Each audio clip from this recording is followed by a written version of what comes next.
बिस्मिल्लाहिर्रहमानिर्रहीम। अस्सलाम वालेकुम। अल जज़ीरा इंटरनेशनल न्यूज़ के साथ मैं हूं महक। और मैं हूं सुहेल चौधरी। नजर डालेंगे आज की हेडलाइंस पर।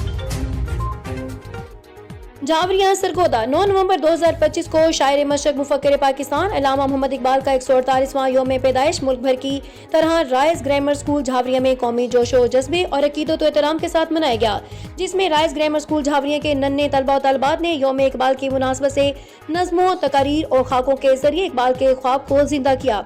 इकबाल का पैगाम आज भी हमारे दिलों में रोशनी बनकर चमक रहा है। खुदी को कर बुलंद इतना कि हर तकदीर से पहले एक खुदा बंदे से खुद पूछे बता तेरी रजा क्या है।